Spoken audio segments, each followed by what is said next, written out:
What's going on, gardeners? It's Wednesday, August 31st, and it is still hot and humid here on the southeastern coast of North Carolina, but it is technically the last day of meteorological summer. That's why on today's video, I'm going to share with you 4 tips to help you grow a successful fall tomato garden to extend your tomato harvest, maybe even as far as into winter. If you're new to the channel, please consider subscribing and hitting the bell to receive new video notifications, and check out our Amazon storefront and spread shop in the video description for a list of the gardening products I use and awesome custom designed apparel and other gear. Your support is greatly appreciated. The first tip I'm going to give you is to grow small fruited and early varieties of tomatoes. And when I say early varieties of tomatoes, I'm talking about tomatoes that ripen their first fruits about 50 to 65 days after transplant. And the way you can know what the days to ripening are after transplants is by simply reading the seed packet. It will tell you how many days after transplant the first few tomatoes will ripen of that variety.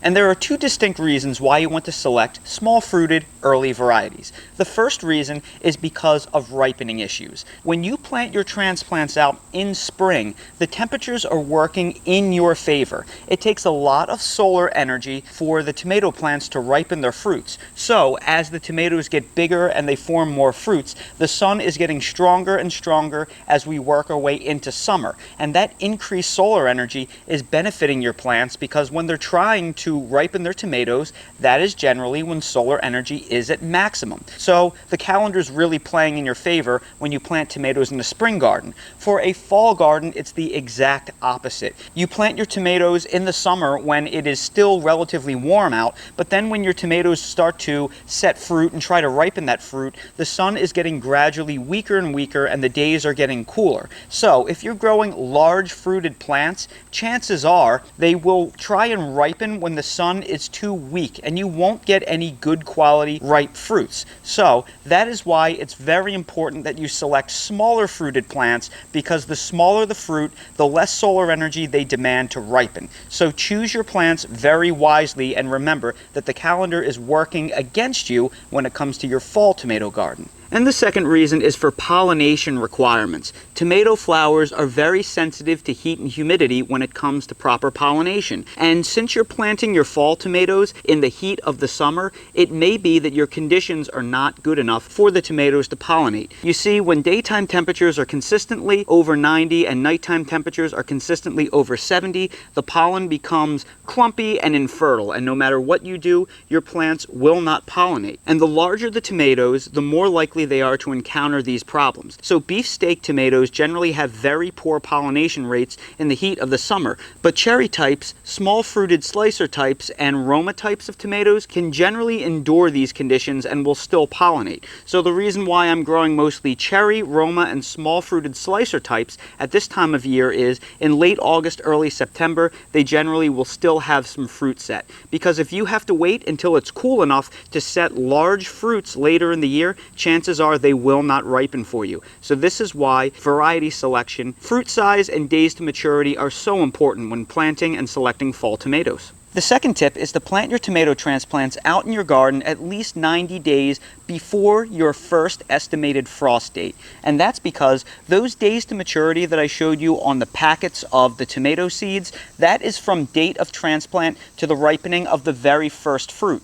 You're going to want to ripen more than one fruit off of your tomato plants, so you want to give them at least a month to really start cranking out some fruit production and give them enough time to ripen a significant amount of their crop. So what you need to do is you need to find out what your average first frost date is, subtract 90 days from that day, and that is the minimum day that you should transplant your transplants out into your garden. Now it takes about 6 to 8 weeks to get full-size transplants, so you would start your seeds another 6 to 8 weeks before that date. So make sure that you plan ahead.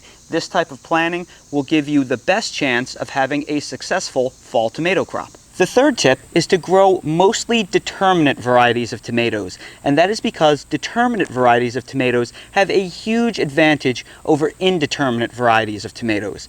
The classic tomato vines that we're used to staking up, they are indeterminate tomato vines, so they will grow indeterminately until they're killed either by frost, by pests, or by disease.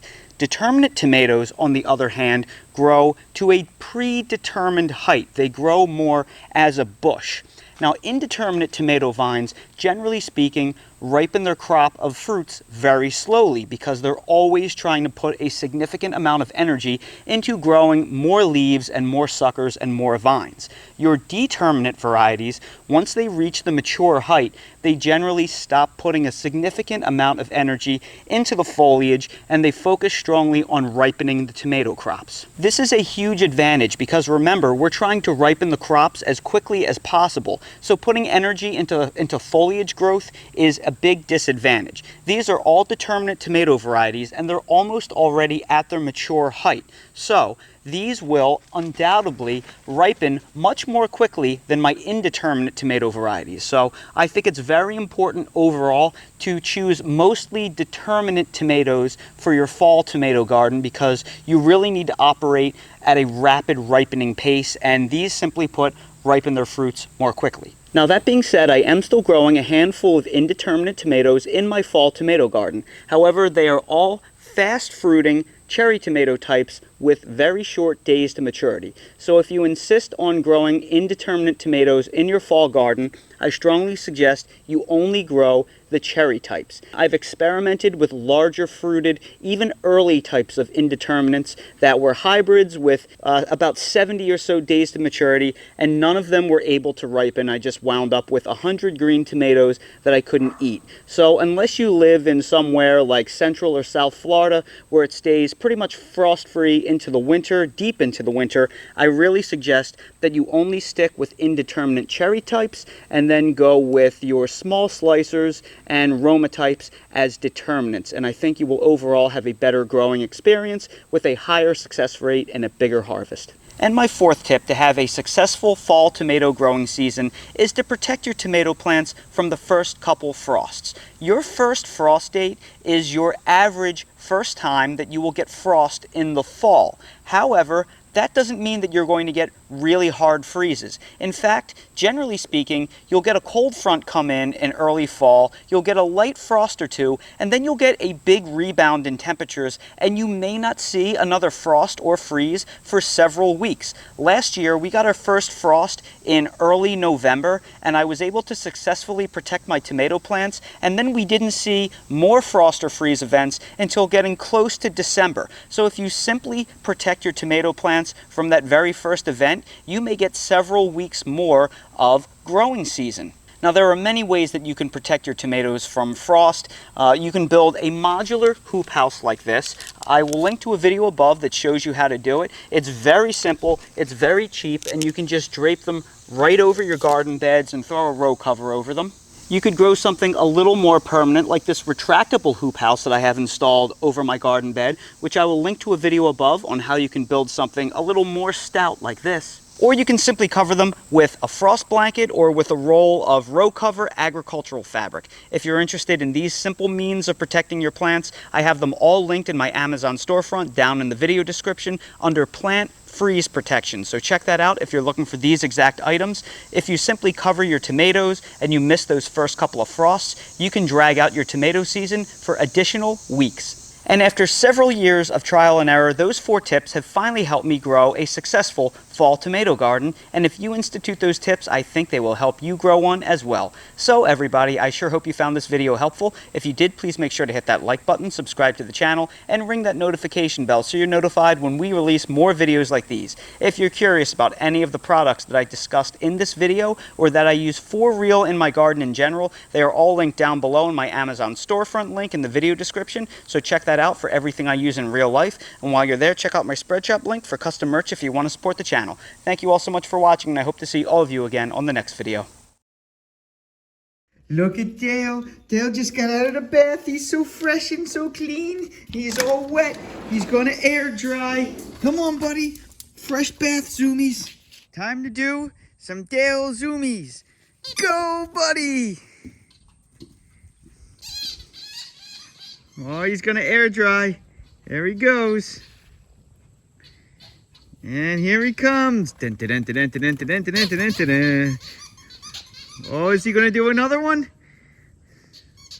Oh, he's coming back around. Go, Dale, go. Oh, I don't know where he's going. He's so fast.